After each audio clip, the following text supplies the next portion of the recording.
I ain't gonna expose. I'm not like that. I'm not a snitch. Virginity. It's a hush-hush topic. Yeah. They love me. Let's see if your parents raised you right. It's deeper than the physical. What up, fam? Welcome back to the Juxtaposition, everyone. Alright, so introduce yourselves, your name, and how long you guys have been married. You first name. Okay, my name is Olo. How you doing? And then your name is what? Oh, my name is Tobi. I'm sorry, what did you ask? How long have you been married? We've been married for 3 years. Yeah, 3 years. Okay. Tell us your story and how did you guys meet? I think I like to tell the story a lot because it was really nice. We met at a wedding. We were both on the wedding party. It was in a city in Nigeria called Ibadan. So Olo was living in Toronto then, and she was going to be one of the bridesmaids. So she traveled down to Nigeria and then to Ibadan for the wedding, and that's where we met. So she was a bridesmaid, I was a groomsman. I think that was number 8 or something. So of 10, of 10, of being in a wedding party. Exactly. So like she came in and she had a story and she was regaling everybody with the story, and I just felt like she was really cool. We got paired together, we got partnered, and then we just hit it off and we just started talking. We also happened to be going to the same city. Like I said, the wedding was in Ibadan. We both lived in Lagos. All didn't have a way to get to Lagos, so I gave her a ride. And as a gentleman that I am, I dropped her off at her house. And that's how I got to know her address. I got a number, and we started talking for the period while she was around. And then the rest, they say, is history. Yeah, do you have anything to add, babe? No, that's how we met. Yeah, that's how we met. That's how we met. So how did you know that Olo was the one, and how did you know that he was the one for you as well? For me, it was all the things that like Olo gave me. From the very first time, she was just easy to be with, to strike a good conversation with, and we just like it was easy to get along with her. And it so happened that, just before she left, I was like, oh, would you consider like dating me? And she's like, nah, I can never do long distance. And then we just continued like flowing and talking. We would talk every day, irrespective of the time difference. And then, I found it easier to be with. I found her easy to be with. And then I just really, really wanted to be in her life. So I did ask her like a few questions, like, are you like the genotype? It's a big deal in West Africa. And then she's like, that's quite serious. And I was like, yeah, I am serious. Like, I like being serious when I'm talking to someone. So over time, just sharing the different things, I realized I really, really wanted to be with her. Ours came a bit longer after though, so she'll tell that story. Yeah, that's why I laughed. When Tobi was giving the story of how we met, and he said the rest is history. Like, it was so smooth. For me, at least. For me, like, when we met, I'll go back to the story. I walked into a hotel restaurant where the rest of the wedding party was staying. And so Tobi was there with some other guys, and I was talking about this story of some guy I met on the plane. That wanted to marry her. Yeah, some guy that met me on the plane and was proposing to me and telling me how he had been watching me from the airport and how God put us to sit together, and isn't this just like a miracle? Anyways, and then Tobi was there, and like, he was just one of the guys there, and then I specifically remember that he cracked some joke, and I was like, this joke is lame. But then like the next day when we were walking into church, he walked in with me, because we were not officially paired in the bridal party. So he walked in with me, and I don't know why he switched from the lame guy from the night before to an okay guy, because I was like whispering to him the whole service. So I guess, I don't know if it's the suit that transformed him. I don't know what happened. But how did I know he was the one? So going back to the story about when we met and we started talking in Lagos, it was just like, oh, okay, we're talking. Like this guy in Lagos is talking to me. I mean, no, not trying to be proud or anything, but every time I travel back to Nigeria, for some reason, a lot of guys would talk to me for some reason. I don't know why. So I just thought, oh, here's another one. And when he asked me if I would consider long distance, I was like, no, I wasn't even in a place where I thought that I would want to be in a relationship or anything. So how did I know he was the one? Well, we kept on talking. Through, like, even on my way back home. And somehow he just quickly became my best friend. I don't know how he did it, but I started like telling him the details of my life. And, I would see things and it would remind me of him and I would make sure I tell him.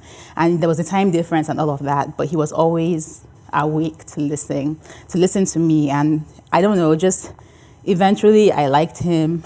Eventually I fell in love with him. Eventually, I prayed about it. So I would say that when I made the actual decision, like this is the guy, was when I prayed about it and I actually got like a specific word from God. So I guess that's how I knew he was the one. Yeah. So you mentioned while you were talking that you guys were doing a long distance type of relationship. Can you explain the challenges you had in the long distance relationship? I think the major one was the time difference. We also had to do a lot of communication, and I think like our communication was really good because it forced us to articulate our day. Because we're not spending it with ourselves, we had to literally run through our day on a daily basis, and to share that with the other person. So I would think that one of the biggest differences or one of the biggest challenges was just having to communication and then the time difference. Because when Olo would be getting home was around 6 p.m. Eastern time, and that would be around 11 p.m. or 12 a.m. in Nigeria. And that's when I had to be awake. So we would do 1 to 3 hours of talking every day. And then at 2 or 3 a.m., I'd be like, babe, I need to go sleep. And she's like, oh, we just started talking. And I'm like, no, we've been talking for 2 hours. It's like, oh, it doesn't feel like it. I'm like, yeah, my time does feel like it. And I have to get up by 5 a.m. to be out of the house to go to work. So that was the biggest challenge. Like I said earlier, it was easy to talk to her and I enjoyed talking to her. But because of the time difference, I had to do a lot of vigils. And that was one of the biggest challenges. Yeah, I'm laughing because this time difference thing caused, led to a very interesting story about the proposal. About Tobi proposed to me over WhatsApp video. But the story is that the day he decided he was going to propose to me was the day I decided that I was going to work late. And so I get home and he got my friend to set up this whole thing. But the story is long. She was supposed to get access to my house. The key didn't work. The key that my other friend stole, the substitute key didn't work. So she set it out in the hallway. So I turned the corner in my hallway and I see a will you marry me thing. And it's like, oh, okay. Okay, where is the person that's proposing? And I was calling him and he wasn't picking up because he slept off.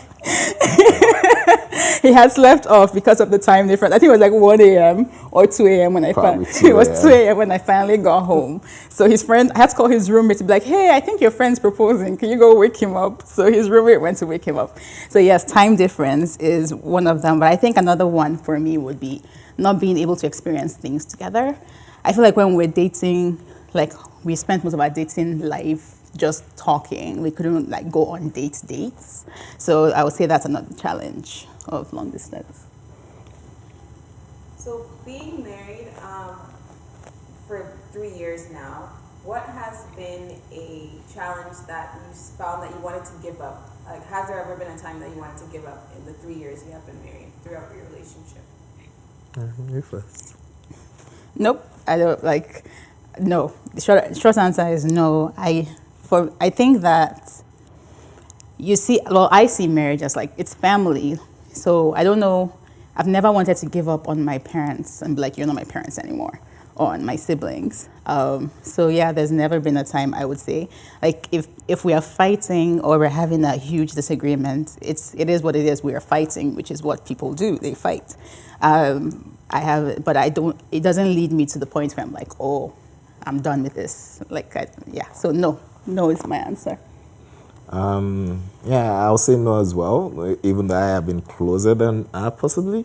But like, I think that was one of the biggest things that happened to both of us, like while we were dating. It was just a function of saying that we're gonna always stick together. So it hasn't crossed my mind to ever like say, oh, okay, I'm done. It's just been a function of the fact that like when we go through tough periods, it's just like, okay, how are we gonna get out of this? But no, it has never crossed my mind to actually say no, I'm done. What has been the most challenging time during your relationship? Go ahead and say yes. I think we've had a couple of challenging times. One of the times was when we were gonna get married. There were a number of challenges, like there were real challenges. I don't know if I can go into all that yet, but like there were a lot of challenges then. People sending emails to parents saying that I wasn't genuine and I was just going to use it for papers. And that was very difficult because we had plans of what we wanted to do and those things were derailing. So that was really challenging. But, one of the things, people talk about men giving women security. But I felt a lot of security from Olo because during that time, she never thought about like, okay, this is too much. I'm just going to get out of this. But she was really resolute and committed. And that was really, really nice. We've had other challenges as well in marriage, especially with decisions on things we want to do and the timing of when we want to do them. And that was a really, really big one and rocked us for months. But thankfully, we're in a better place. Yeah, I would say the biggest challenge has been like the decision you're talking about and like making a decision and timing, trying to get like a good time for that decision. I would say that was the biggest challenge that we faced and just like dealing with all of that and coming to a place where we understand that both of us have to agree on our decisions and one person can't make just unilateral decision on like, oh, this decision affects me more and therefore I get to say when we're going to do it or not. Everybody is involved, or both parties are involved. So I would say, yeah, that was one of the most challenging times of our marriage. But me, I'm a pretty easygoing person, so Pretty easygoing. Not too many for me. Quick question. Can you explain the culture of marriage in Nigeria? Like, how is it perceived? Even just going through your process of marriage. The culture of marriage or the culture of like preparing for a wedding, or like.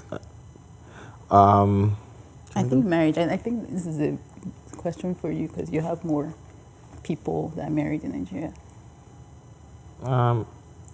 I don't think I understand the question. Can you elaborate? So you were in Nigeria. You were living there full time, of course, right? Your process of getting married, the how should I say? Can you explain, the process and this parent wants this, that parent wants this, or that parent is saying this about you, or her family member is saying that about you. Can you explain a little bit about that? Okay. So the process of getting married, it's not just about you and your partner. It's also involves the family. It's so interesting because I have tons of stories about that. When we started dating in 2017, and then she came to Nigeria September 2017, and she was going to be around for a month. So I decided to go to meet her dad and say, well, I'm the guy dating your daughter, so you're going to be seeing me around a lot. And then, we had to set up a meeting. And at the meeting, our dad being a lawyer, I had two sets of books, one for the questions and one for the answers. And I was being recorded. So it quickly changed into what are your plans for my daughter? And, I had to get real deep real quick. But back to the question, it's a function of you have to meet the family, both families have to meet each other, and they have to like each other, I guess. And they have to accept each other. From our parents' side, they were investigating me a lot and investigating my family. The dad asked about all my siblings, asked about my extended family, asked what they did, sent people to go check on them at work, in their houses. They actually even went to my hometown to ask my aunts, which gods do you serve? They took pictures. They came to my house and asked, do you know Tobi? Like, what's it like? They contacted some of my secondary school mates on Facebook. So it was very, very extensive, the investigation. Just trying to vet who their daughter was going to be with. Is he a good guy? Does he come from a good family? What do they do in the family? And thankfully, at the end of the day, I guess they were satisfied, and I was able to scale through that. Oh, I didn't mention, they got someone in my church as well. They asked about like which groups I volunteered in. A whole lot. So yes, the process was really, really like, grueling, I would say, or like the interrogations were grueling. But I would say that that's not the process in Nigeria. That's just my family being my family. Well, a lot of families actually do that, or do some form of that. Some people are really chill, or pretty chill.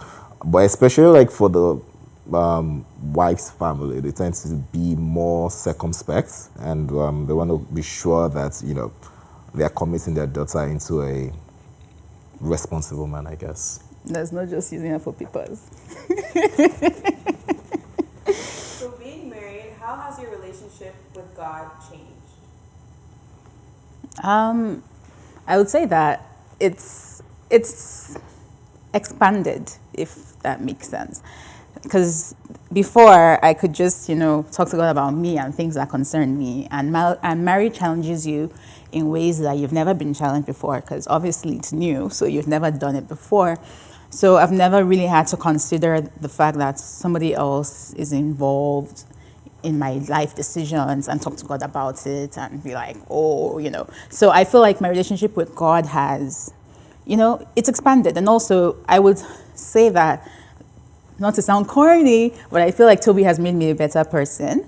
And as a result, also made me a better Christian, in the sense that, he is the more, I don't know if I should say considerate or social one. I don't know how to explain it, but he's more like aware of people's, of how to like care for people, in a way. And so I feel like my relationship with God, as it relates to people, like what God wants me to do with people or for people, like to be available for people, I've become more aware of that because I'm married to a man that is aware of serving people or like being available for people. So I think that my relationship with God has expanded, is what I would say, in the sense that my relationship with others, as God wants me to have those relationships, I'm now more aware of them.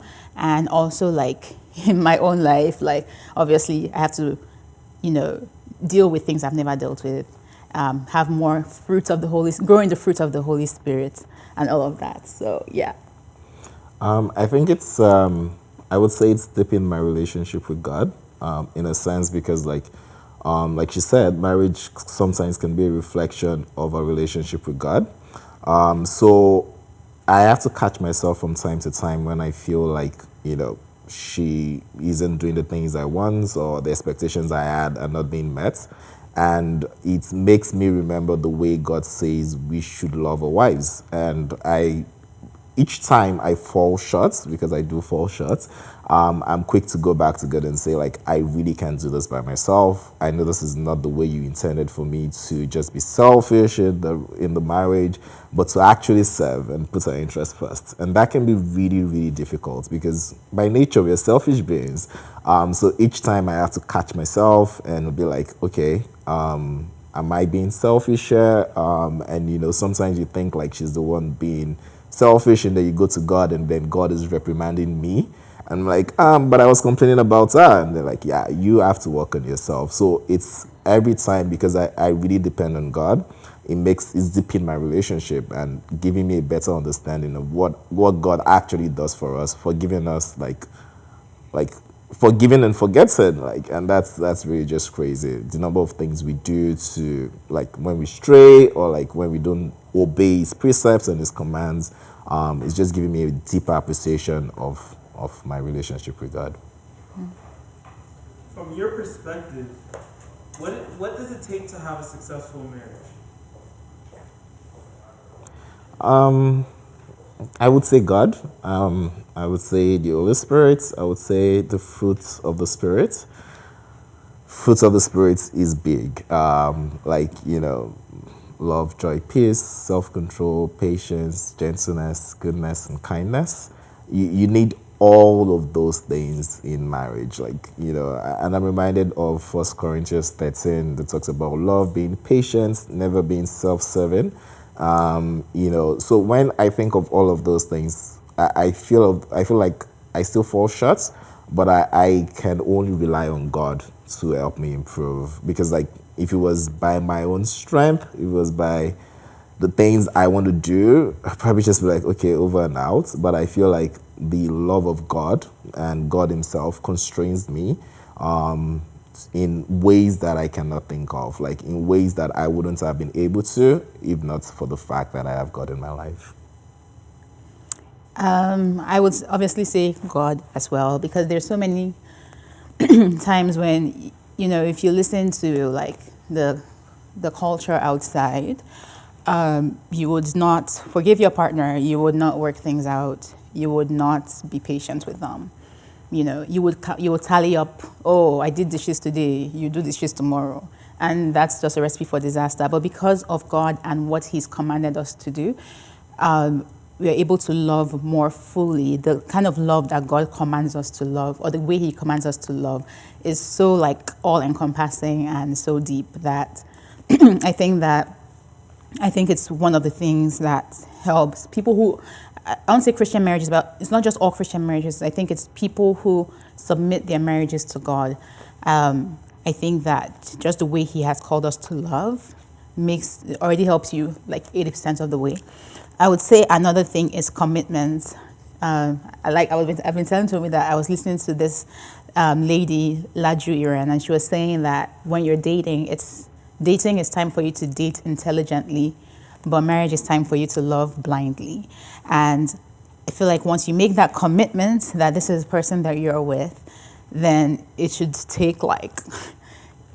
really take the end of the earth for you to break that commitment. So I would say God and committing to one another and understanding that, this is truly your life partner. You're truly doing this together, and you're not going anywhere. So when you know you're not going anywhere, you're forced to fix whatever or deal with whatever and try to, better one another so that the ride is smoother. And I've always been independent. I moved to Canada like when I was 15, and I've barely had, I've only had like 2 roommates ever. And so I was very independent, grew up very independent, and I was like, well, how am I going to do this with someone in my space, like someone that has access, that's like I have to share with? But surprisingly, it's actually been very chill, and it's even enjoyable. When the Bible says two are better than one, it's really true, because just having someone there that's there for you at all times and that, contributes to your life, and, you can exchange ideas with, you can talk to, that's actually your true life partner. If you need to, I know this is a silly example, but if as a woman you have a dress and you need to zip the back, there's someone there to do the zipping for you. Just little things like that, to be a partner. I think that's the best part of marriage for me. I was gonna say something similar. Basically, the fact that I've gained someone into my life, like it's an addition, and we do a lot of things together. Interestingly, we do a lot of things not together as well. But it's just like the fact that I can share a space with someone that's in my corner, someone that's doing life with me. I can disturb her. She's this person that used to sleep early, and then I came into her life, and that's the time I want to talk, and then she has no choice but to stay up. And especially with the pandemic, it's been very you have to really love yourselves to really enjoy that. And when the pandemic started, we were both at home, and that's that's the most of the interaction we have with anyone else. So it was really, really nice to just even have that and not just be alone. So yeah, it's been wonderful. The companionship, the addition in so many different ways. So many different ways. I don't want to start talking so I don't get in trouble. But yeah, in so many different ways. And you mentioned the pandemic, and I just wanted to talk about how a lot of marriages, unfortunately, are breaking up or were breaking up during the pandemic because people realized that they didn't like themselves. And that was not the case for us because, we actually see each other as beneficial to one another. So yeah, I remember because we stay in a small apartment, and I remember someone asking me the size of our apartment, and I told her, and she's like, what? And you guys both work at home? How have you not killed yourselves? But it's actually just enjoyable to have someone that's in your space, which is so weird coming from me that I don't like people in my space. But yeah, or I didn't, I should say. So what role do you think friends, extended family, and community have in your marriage? I think when you have good friends, they ground you. So, for example, there's certain expectations we have of each other, and sometimes there's a tendency to put all those expectations on just your partner. You feel like because you've gotten a partner, they should be everything to you. But you really have to quickly realize that that's not the case, because number one, we have to draw a primary sense of purpose, a primary sense of being from God. And God has called us to be in a community as well. So we are together, we're one, but He also wants us to have healthy relationships with other people. So for both of us, we have friends for ourselves, and we have mutual friends that are couples. We have different mutual friends, and we just talk to them. And I think we have good families as well, where we just can share things together. We recently went to Nigeria in December, and we spent some time with our family, and then we spent some time with my family, and it was really good at both places. So it kind of grounds us because we know that we are not in this race alone, and it makes it more enjoyable when it just takes off some of the pressure you would have probably just put on your partner, and you can just spread it around and have this community. Yeah. Yeah, I'm just reminded. I agree with what Tobi said about, because during our premarital counseling, we were asked if we thought we could find everything, our partner could be everything to us after marriage. And we were both yeah, this is my best friend. Of course, they'll be everything to me. And then I remember Pastor Olo was no, that's not going to happen. And I joke I teased, I was even teasing you just last night. I teased her with that some of his friendships, when I see them talking, I'm oh, I get, you really do need this friendship in your life, because the way this person laughs at your jokes is not the way I laugh at your jokes. The way this person finds what you're saying interesting is not the same. So you need somebody else in your life, that will deal with areas of your life that, are you have similar interests in ways that maybe I don't have those similar interests. So I think that they are important. And I also think that it's good to, like Niekiesha and Marlon were saying, to speak to other couples as well. So friends, family, just because, sometimes you really feel like you're alone. Or sometimes, like Tobi always says, women listen to women, men listen to men. And so women are my husband doesn't do this. And you're telling another woman, and she's obviously yeah, I agree. But you're not talking to another man to see if maybe your husband is not alone. Maybe this is a man thing, or vice versa. And I think that having friends is mutual friends, couples that you both talk to, and then they can be yeah, well, that's pretty normal. And you're oh, really? Is beneficial in that way. So other couples to encourage you, I would say. What are some things you do to keep your marriage fresh and alive? What are some things we do, Tobes? Um, we watch a lot of like movies together. Wow, Toby. Yeah, we do watch a lot of movies together. Like we actually also watch a lot of series together. It's the two of us, so we spend some time at night, like just like talking about a day and just like spending that time together, like to like get that bond. I for one like talking, which is strange for a man. So like I like my quality time, and like I just like want that time where it's just the two of us, no interaction, no like distraction, no phone, no nothing else. Multitasking is just concentrating on me. And for her, I know she likes like words of affirmation. She likes touch. So from time to time, like when I'm in a good mood, I give her that. So I think like those are the things that like keep them fresh, keep the marriage fresh, and like like yeah.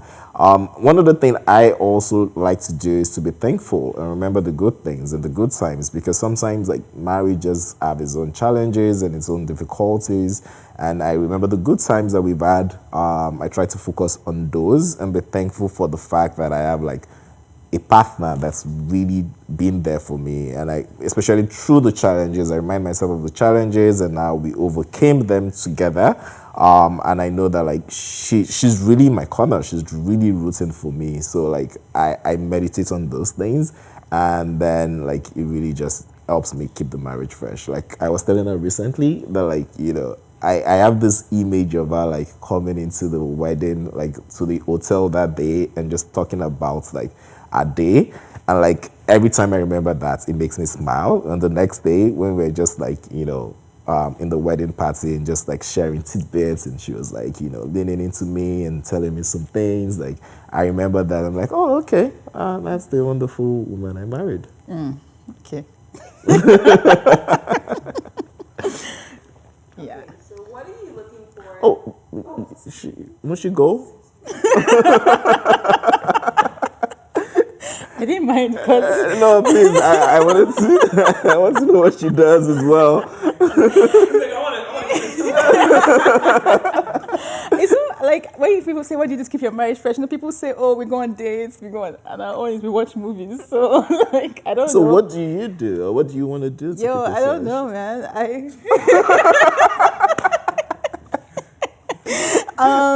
I would. Because I was saying we watch movies and you're like, Yeah, and I'm like, yeah, what do you do? That makes us sound so boring. It does? Yeah, we watch Okay. movies at It home. doesn't sound at home boring too, to not me. like we go out to watch movies under the stars. So or what would something. you like to do? I don't know.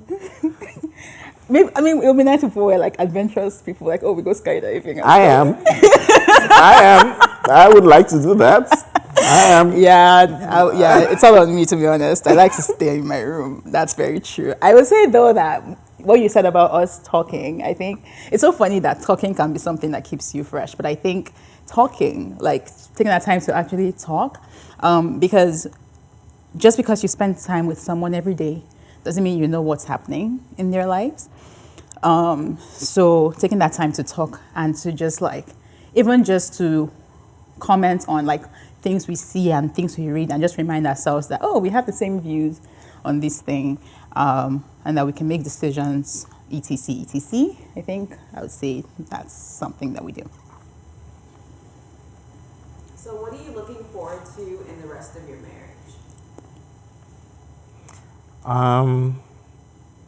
I'm looking forward to freshness, it just being fresh. I don't want to get to the point where I just like think of it like as a transactional relationship, but I wanted to like to still see her and still like have the fire, to still want to make time for her, no matter how busy I am, to still be like constantly doting on her, and like putting her first, like making sure that everyone knows that she's my priority, she's my number one, and like just like putting her top of mind.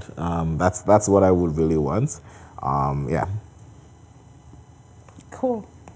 What am I looking forward to? I'm looking forward to like the different phases of marriage, having kids, raising them together, telling them that that their father is number one and they're number two. I can't wait to tell them that. Just, watching them leave and then, still actually being in love with each other when the kids are out of the house. Going through the different phases of life, I would say, together, and by God's grace, keeping everything fresh and, yeah, we just, you talk about different things, you have different plans. So going through those plans and seeing how they actually play out. Well, do you have any advice for married couples, even young married couples? You go. I would say my advice would be to always remember, it sounds so cliche, but to always remember that you're a team and you're not fighting each other. Like, you have a common goal. It's not, marriage is not about one person and only that person's goals to the exclusion of the other. I'm not saying that you can't have personal goals. Of course you can. But you've chosen to bring someone into your life. Like, it was a choice. Nobody forced you. And so you have to accommodate for that person. So understanding that you're a team and that, your marriage is an opportunity for you to work with this person forever on goals and for that person to actually support you and be with you as you do that, so that you don't fight each other, you fight together. I think that's that. And obviously, your marriage should glorify God. It's very interesting to me when I see people who claim to love God and serve God and minister and all those things. And when things get difficult in their marriages, they don't go back to God to see what he has to say or even apply the things that Jesus obviously told us to do. If Jesus can tell you to love your enemy, like, what do you think he's going to tell you to do to your spouse? So I think that my advice would be, let your marriage glorify God. Let's allow God to use your marriage to do the work in you that he wants to do in you, because there's so much that marriage does to develop us as Christians, as children of God. So let that work in you fully, forgive freely, be patient, be quick to apologize, those kinds of things. And so 2 things. You're a team, work as a team, fight together, not each other, and let your marriage glorify God. I think I'm just going to pass on like some of the advice we got while we were doing premarital counseling that I found very useful. I still find very useful till now. Pastor Olo did say that marriage is difficult, or marriage can be difficult, and it can be rewarding at the same time. It's just like almost any other endeavor that we do. Think of your work, think of when you were studying. It was difficult, but it can also be rewarding. So just like we work at anything else, we have to keep working with marriage. We never stop. There's no time when you take a break. There's no okay, I'm just going to chill. I'm just going to take a me time. We have to constantly keep working at a marriage so that it can continue to be rewarding for us. So I think that's one thing. People think that they get to a point where they just coast and they just cruise and they just forget the little things that, they used to do to make each other happy, and they feel like, oh, she should just know. Women like to be reassured of their love. Men like to be encouraged in the things that they're doing. So just keeping it fresh and consistently working out at the marriage. The other one is to know that marriage is not self-serving. It's not to just make the individual happy. It's to actually serve. Marriage is a place where you come to serve. And there's no point in time where you take a break and say, I'm no longer serving. I've served, all these years, and now it's just for me to reap. You continue to serve just like Christ served us. And Christ is still praying for us. And, it's a life of service to this person that you made a commitment to. Again, something that I was told during marriage counseling, seeking the good of the other person above mine. And then as much as I continue to make that my goal, then I realize that as much as I please her, it pays off for me as well, because she then also seeks to please me. And if we continue to do that, we just, just continue pleasing each other. And that's the whole idea. Yeah, outdo each other in doing good. Yeah. So do you guys have any other words to say? Any other comments? Any other advices? I think like we talked about like marriage, but I think like in relationships it's very important, especially to quickly know people and know your unique situations, because like you're totally different people coming together to like have one life or have the same life. And you know, one thing I quickly found out with me and Olo was that we had a lot of things in common. But marriage has also shown that we have a lot of things that we don't have in common. So I like watching soccer and she doesn't. I like watching tennis and she doesn't. So I found a way, because like I got frustrated originally when I couldn't share those things with her. But I found a way to like balance that. There are things we're gonna love together and there are things we're gonna do together, but at the same time, we would have differences. The things we have in common might just be as much as the things that we have as differences, but we can focus on the things that we have in common and celebrate our differences so that it's a fuller experience. So like, you know, because of the fact that I watch soccer, she knows certain things about soccer. Because of the fact that she watches some YouTube videos, I know certain things about some YouTube people. So just see it as a way of complementing each other and be real and unique. Be real about your situation and get to know the person that you're with. Yeah. So, what was the question again? Any final thoughts?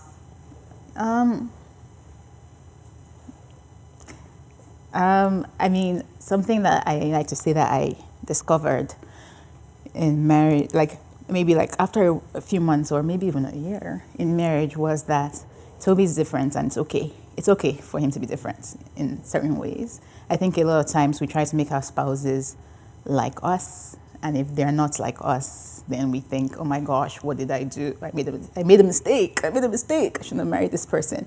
And it's more difficult when you see that there are people out there with those qualities. So let's say you're looking for a man that, I don't know, opens the door and cooks and all of that and all of those things. Not saying that he doesn't do that, just as an example. And, you know, and maybe your spouse is different. They don't do all those things the way that you would like them to, or they don't approach things the way you would like them to. And then you start wondering like, oh, why didn't I, like, there are men out there. It's not like I'm asking for too much. But I think that, you know, celebrating the fact that you guys are different, and it's okay. You can be different in your own ways. It's okay to be different. And just because I like things a certain way doesn't mean that it has to be that way for everything, or that's the only way to approach it. It allows you to celebrate your differences and celebrate the unique perspectives that your spouse brings. So I think that would be, yeah, my final thoughts.